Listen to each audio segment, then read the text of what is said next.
आम आदमी पार्टी के वरिष्ठ उपाध्यक्ष अनुराग ढांडा ने धर्मनगरी कुरुक्षेत्र में भाजपा सरकार को बाढ़ के मुद्दे पर घेरते हुए कहा कि ये बाढ़ प्राकृतिक आपदा कम कृत्रिम आपदा ज्यादा लग रही है। उन्होंने प्रश्न किया कि यमुना के तटबंध पक्के करने के लिए करोड़ों रुपए यदि डकारे नहीं होते तो इतनी प्रलय नहीं होती।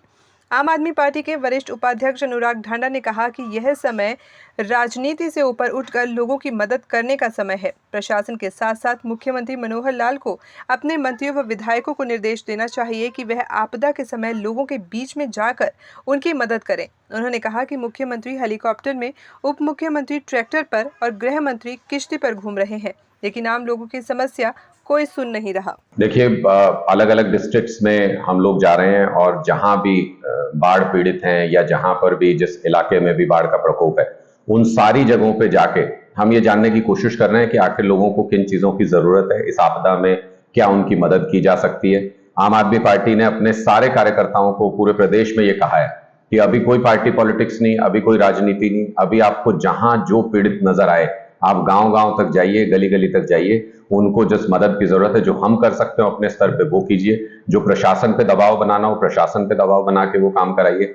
लेकिन जहां भी हम गए वहां पे एक चीज स्पष्ट है कि गांव कट रहे हैं, अब उनकी सड़कें पानी में बहना शुरू हो गई हैं। बहुत सारे गांव ऐसे हैं जो बाकी इलाके से कट गए हैं। वहां पर पीने के पानी की दिक्कत, वहां पर खाने की दिक्कत, वहां पर पशुओं की दिक्कत बहुत ज्यादा होने लगी है। पशु कई जगह पे पानी में बंधे हुए थे जहां हम गए। तो मुझे लगता है कि बहुत ज्यादा परेशानी है। और आज जिस तरह से कुरुक्षेत्र का पूरे जो आउटर जो पेरिफेरी है उसमें पूरी तरह से पानी आ चुका है, जितनी कॉलोनीज हैं वहां पे पानी पूरी तरह से आ चुका है और लोग वहां से अब अपना सामान सेव कर करके और बाहर की तरफ आ रहे हैं कि उस पानी से निकल के। लेकिन सबको अपना घर भी संभालना है, कुछ सदस्य घर में रुक भी रहे हैं। उन सब के लिए पानी का कैसे इंतजाम होगा, उन सब के लिए कैसे खाने का इंतजाम होगा। हमारे सारे कार्यकर्ता यहाँ पर हमारे जिला अध्यक्ष हैं जगबीर जी, वो भी हमारे लोकसभा अध्यक्ष हैं सुमित जी, वो भी, और हमारे साथ में प्रवीण जी हैं, सारे जितने भी हमारे लीडर्स हैं कुरुक्षेत्र के, वो सारे लोग पूरी हिम्मत पूरी ताकत के साथ हर जगह पे जाके कार्यकर्ताओं की मदद से तमाम जो आम लोग हैं उनके बीच में पानी पहुंचाने का काम कर रहे हैं। उनको और कोई सहायता चाहिए उसके लिए मदद कर रहे हैं। लेकिन प्रशासन से हमारी ये रिक्वेस्ट है, सारी जगह पे एक ही बात निकल के आ रही है कि प्रशासन के लोग नहीं पहुंच रहे, प्रशासन के लोग नहीं पहुंच रहे लोगों की समस्या सुनने के लिए। तो प्रशासन से हमारी रिक्वेस्ट है, सरकार से हमारी रिक्वेस्ट है कि ये आपदा का समय है, इसमें अपने दफ्तरों में मत बैठिए, लोगों के बीच में जाइए, लोगों की जरूरतें समझिए, दिक्कत समझिए और उनको पूरा करने की कोशिश कीजिए। तो आने वाले टाइम में लगातार जो पानी का बहाव है काफी तेज आ रहा है, लोगों की मेनली जो समस्या क्या सामने आ रही है? देखिए, सबसे बड़ी बात यह है कि ये प्राकृतिक आपदा तो है ही है, साथ में कृत्रिम आपदा ज्यादा है।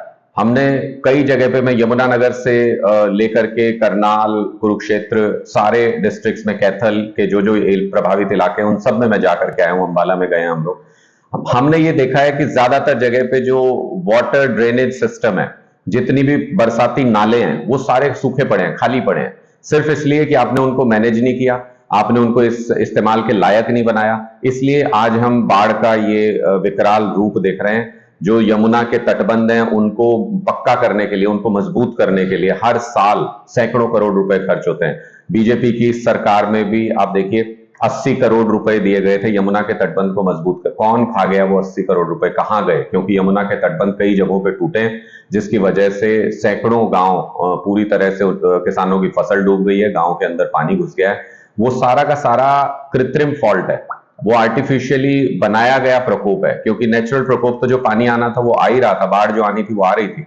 लेकिन ऐसी जगहों पे जहां पानी नहीं जाना था वहां पे भी पानी अगर गया तो वो अवैध खनन की वजह से गया। बेलगढ़ कल हम गए थे, वहां कितना अवैध खनन चल रहा है। आज हम इंद्री जाके आए हैं, उसके आसपास के इलाके में अवैध खनन चल रहा है। कई 50-50 फुट तक यमुना के किनारों पर खोद दिया जाता है, जिससे किनारे कमजोर हो जाते हैं और फिर वो पानी उस तरफ बह निकलता है। तो ये सारी चीजें जो हैं सरकार की नाक के नीचे हो रही हैं।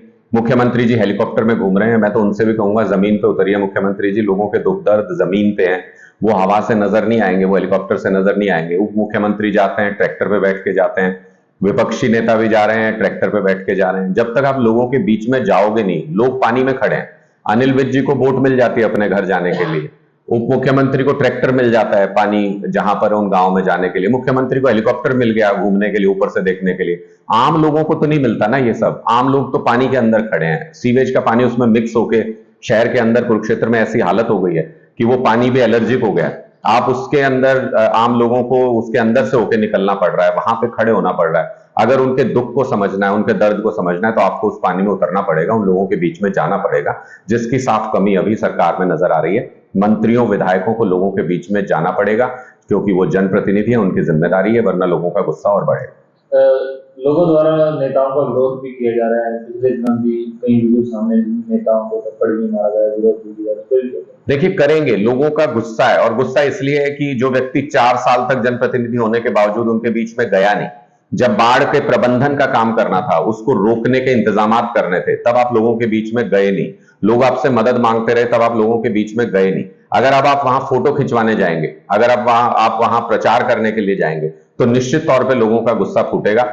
लेकिन मैंने पहले भी कहा है, मैं हाथ जोड़ के विनती करता हूं, मुख्यमंत्री जी अपने मंत्रियों को, अपने विधायकों को लोगों के बीच में भेजिए, लोगों की मदद करने के लिए उनको कहिए, क्योंकि जनप्रतिनिधि होने का कर्तव्य है। सरकार जिसको लोगों ने चुना था, उस सरकार ने भी नहीं निभाया, उसके प्रतिनिधियों ने भी नहीं निभाया, इसलिए लोगों के बीच गुस्सा है। हो सकता है कई जगह लोगों का गुस्सा झेलना पड़े, लेकिन जनप्रतिनिधि होने के नाते आपको लोगों के बीच में जाके उनकी समस्याएं जाननी पड़ेगी, वरना आगे से उनके बीच में जाने के लायक नहीं रहेंगे। इसलिए मैं बार बार कहता हूं कि विधायकों और मुख्यमंत्री को, खुद मंत्रियों को जाना चाहिए लोगों के बीच में, उनकी समस्याओं को सुनना चाहिए, अपने अधिकारियों को भी भेजना चाहिए। प्रशासन का कोई अधिकारी जमीन पे गांव में जाके देखने के लिए तैयार नहीं है। जब तक वो समस्या को देखेंगे नहीं, तब तक उसका समाधान नहीं कर पाएंगे। सर, पंजाब, हरियाणा, अब दिल्ली में भी पानी प्रवेश कर रहा है। अरविंद केजरीवाल ने भी कल प्रेस वार्ता करके क्या कहते हैं? देखिए, बिल्कुल, ये हम सबका फर्ज है।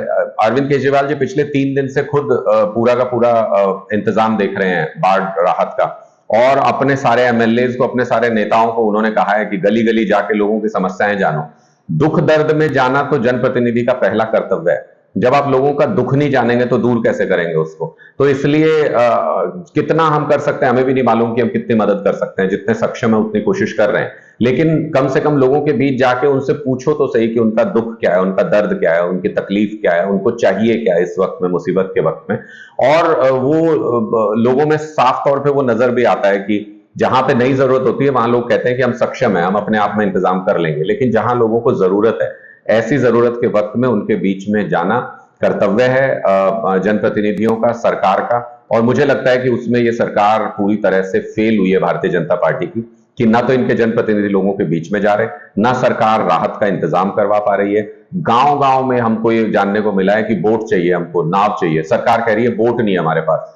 बोट आज के दिन में, मतलब कौन सी सदी में हम और क्या बात कर रहे हैं? इस सदी में अगर ये कहें कि बोट नहीं है हमारे पास, इससे दुर्भाग्यपूर्ण कुछ नहीं हो सकता। 1100 करोड़ रुपए आपदा प्रबंधन का, उसमें से खर्च नहीं हुआ, वो यूं का यूं पड़ा हुआ है। किस लिए रखा हुआ है वो पैसा? किसके लिए था वो पैसा? तो मुझे लगता है कि इन सब चीजों के ऊपर ध्यान देने की जरूरत है।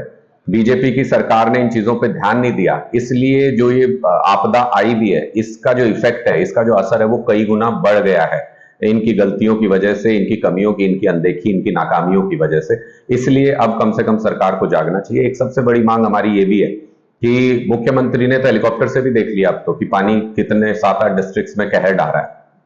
अब तो कम से कम उनको, और ये फसल लग नहीं सकती दोबारा, अभी जो किसानों की फसल का नुकसान हुआ है, अब समय नहीं बचेगा इसके लिए उनके पास, और कहीं से पौध नहीं मिलेगी इस टाइम पे उनको, अगर ये पानी उतरना भी शुरू हो जाता है, और उतरने में समय लगेगा।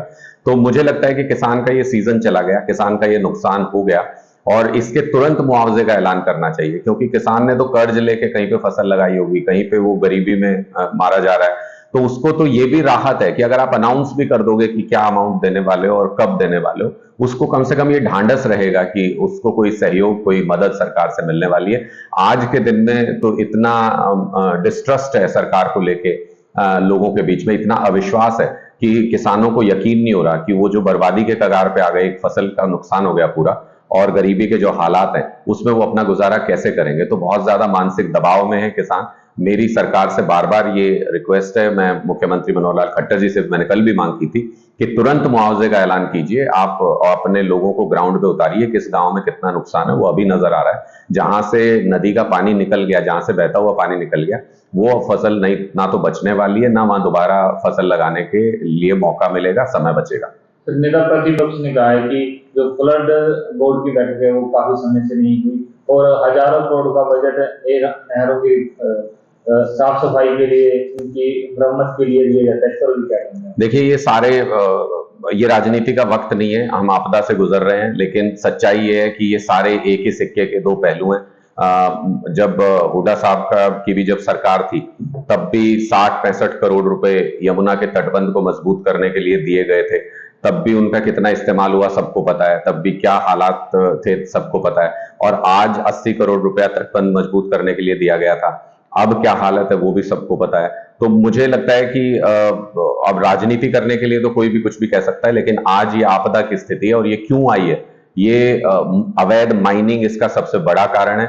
उसके साथ साथ जो आपने आपदा प्रबंधन का पैसा है वो खर्च नहीं किया, वो दूसरा बड़ा कारण है। और सरकार निष्क्रिय है पूरी तरह से, उसके कर्मचारियों से लेके, अधिकारियों से लेके विधायक और मंत्री तक कोई सड़क पे नजर नहीं आ रहा, कोई लोगों के बीच में नहीं जा रहा। ये तीसरा बड़ा कारण है कि दुख बहुत ज्यादा बढ़ गया लोगों का इस आपदा में। और इसमें कांग्रेस हो या बीजेपी, सारे एक ही सिक्के के दो पहलू हैं। उन्होंने अपने वक्त में भी कोई खास काम इसमें किया नहीं था।